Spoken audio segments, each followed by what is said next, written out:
Can I just say that homophobia should not be called a phobia? Like that is just, it's minimizing the effects that like people with real phobias have on their lives. Like the fear of spiders or fear of heights, like those are real phobias. Like no one's afraid of gay people. It's not like a fear of bees where you're like, don't let them sting me. Or, like we're some old-timey fable where you're like, don't listen to their siren song. Like we're on some beach somewhere just like luring straight men to their death. Well, some of us do that. And by the way, it's not a siren song, sir, it's just house music. But it's crazy. It's just crazy to me that it's 2020 and homophobia is still a thing. Like there are still places in the world where you can be killed for being gay, and Alabama's not really that far away. It's not. But it happens everywhere. Like hate crimes happen everywhere. It happened to me a few weeks ago. Well, I almost got hate crimed. I was walking down the street with a friend of mine, and some guy came up to me and he called me an F-A-G. I don't know why he spelled it out like that, but we're here anyways.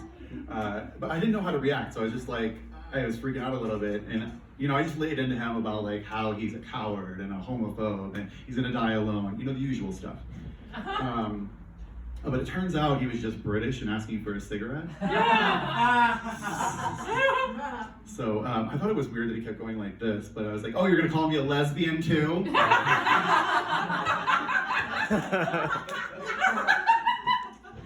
So not exactly a hate crime, but you guys, I was already so worked up, so I just had to tell myself, WWJSD.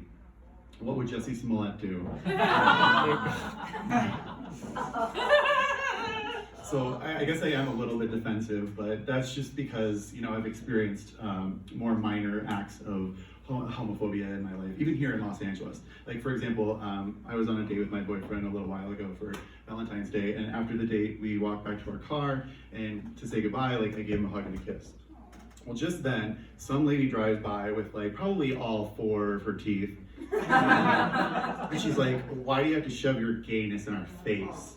I was like, I'm not. I'm obviously shoving it in his face. I don't think you get what's going on here. I'm not going around doing this to everybody. It's not like you're next. I've had some recent ones as well.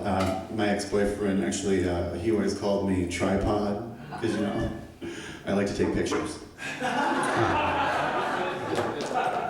My best friend, she calls me sugar tits. It's so cute. That's my favorite one. And then I call her Splenda tits because hers are fake.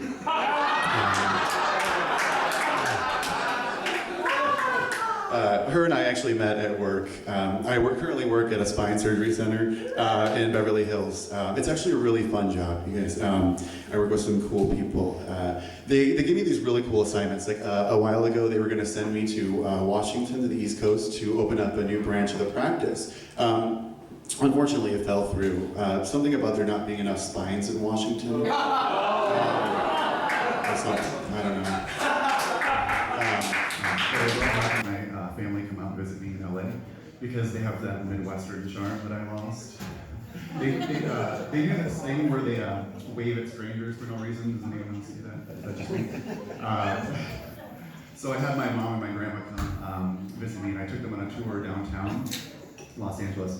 And my mom, as we were walking, my mom just started waving at a guy, and I'm like, Mom, don't wave at him. He's defecating on the sidewalk. But knowing her without missing a beat, she's just like, well, where do you want him to go? You saw that Starbucks bathroom. Touche. In LA, the Starbucks bathrooms are disgusting. But we had a blast while they were out there. One night I got them so hammered, I took them to a nightclub in West Hollywood, and we were out really late too. I think we left at 6 p.m.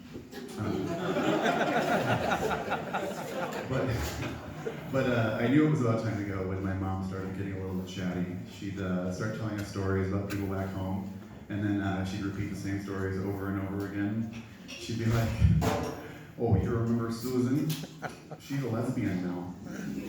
I think she's also to a hairdresser because she's always talking about how she loves the scissor. I don't think that means what you think it means, man. 5 minutes later, she'll be like, did I tell you about Susan? And I'm like, yes, and I mess with her, and I'm like, what does she do again? She scissors. Scary movies. And then there's the frustrating parts, you know, where you just want to yell at the TV because the character's about to do something stupid, like, don't go in there, or, you know, run outside, don't go upstairs, or don't wear white after Labor Day, whatever your issue is. And then, you know, those 911 operators are always so calm, and they ask a million questions, you know, they want to get to the solution. What if it wouldn't it be a different movie if it was something like this? Like, there's a girl alone in her house, and she sees an intruder trying to break in. So she runs upstairs with the phone, but when she gets upstairs and calls 911, she gets a charming southern woman with very bad ideas. 911, what seems to be the emergency? Yes, there's a man that just broke in my house. He just kicked in my door. Well, have you tried talking to him? Maybe he's just in the wrong house. No, he has a knife and a mask. Oh, well, have you tried hiding him someplace conspicuous, like a closet? Yes, I'm under the bed. Well, you should definitely try throwing your voice in another room, you know, like a ventriloquist. That was a very bad idea. He's coming upstairs. Well, it sounds like you're in a pickle. It was a flip phone.